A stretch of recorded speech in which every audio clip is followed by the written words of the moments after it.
Praise the lord. ప్రభునందు ప్రియ క్రీస్తు సాక్షి అనుదిన వాక్యాలు వీక్షిస్తున్న మీ అందరికీ నా హృదయపూర్వక వందనాలండి. బాగున్నారా? మంచిది. దేవుని మహాకృపను బట్టి మరలా ఈ విధంగా మీ మధ్యకి రావడానికి దేవుడు నాకు గొప్ప అవకాశాన్ని ఇచ్చున్నాడు.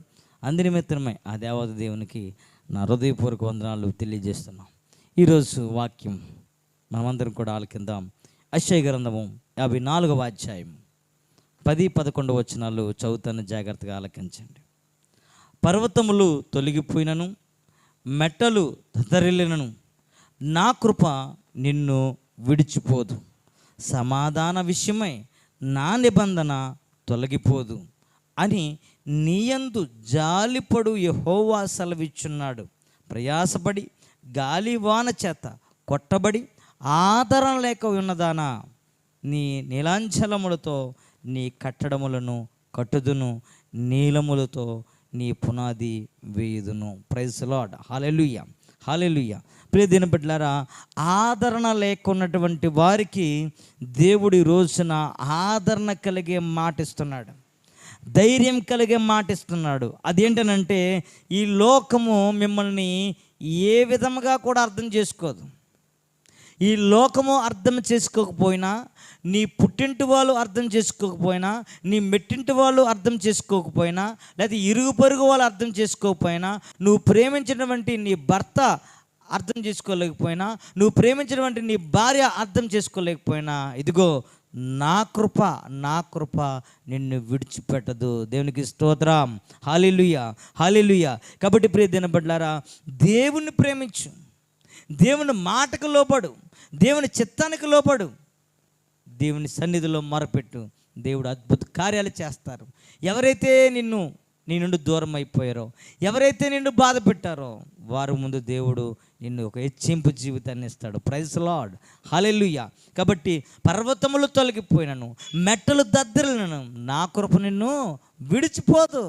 నా కృప విడిచిపోదు. ఎందుకనంటే నా నా నా శరీరాన్ని, నా యొక్క రక్తాన్ని చిందించాను మీ అందరి కోసం.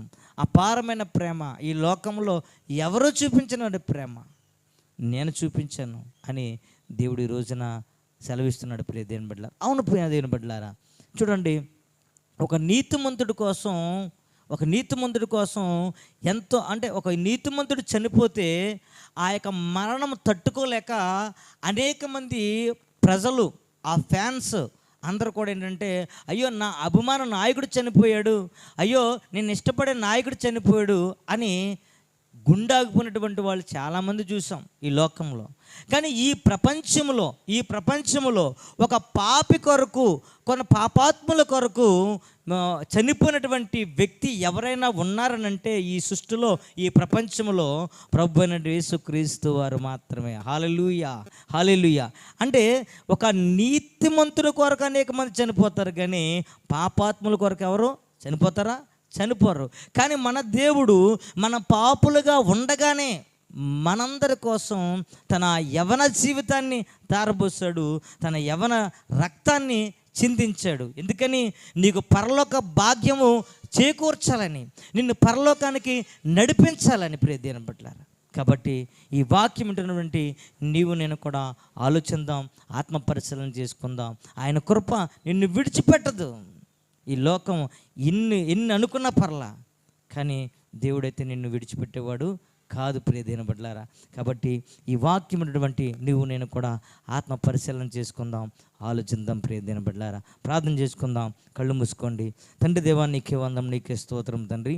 గొప్ప దేవుడా, శక్తిమంతుడా, అత్యమంతుడా తండ్రి, ఇదిగో ప్రభువా, ఈరోజునైనా మరి ఆదరణ లేక ఉన్నటువంటి వారికి ఆదరణ కలిగే మాటలు ప్రభువా మరి బోధించినందుకు నీకు వేలాది స్తోత్రం తండ్రి. అవును తండ్రి, ఈ లోకంలో తండ్రి ఒక నీతిమంతుడి కోసం చనిపోయినటువంటి సందర్భాలు చూస్తున్నాం, కానీ ఒక పాపాత్ముడి కోసం తండ్రి, మా అందరి కోసం మీరు చనిపోవడం అనేది నేను చాలా బాధాకరమైన తండ్రి. కాబట్టి మీరు మమ్మల్ని పరలోక రాజ్యంలో చేర్చాలని ఉద్దేశమే తప్ప తండ్రి, మీకు ఏ విధమైనటువంటి మీ యొక్క మరణంలో స్వార్థం లేదు ప్రభా. నీ మరణంలో త్యాగం మాత్రమే ఉంది ప్రభా. అటువంటి త్యాగాన్ని ప్రభా, అటువంటి విశ్వాసాన్ని నాకు నా కుటుంబానికి దయచేయండి ప్రభా. నీకే స్తోత్రం తండ్రి. ఎవరైతేనైనా ఆర్థిక ఇబ్బందులతో బాధపడుతున్నారో, ఎవరైతేనా మానసిక సమస్యలతో బాధపడుతున్నారో, ఎవరైతే అనారోగ్యంతో బాధపడుతున్నారో వారందరినీ కూడా ప్రత్యేకంగా మీరు ఆశీర్వదించి దీవించి కాచి కాపాడమని యేసు ఉన్నతనాన్ని బట్టి అడిగి వేడుకుంటున్నాం తండ్రి. Amen. Praise the Lord. Hallelujah.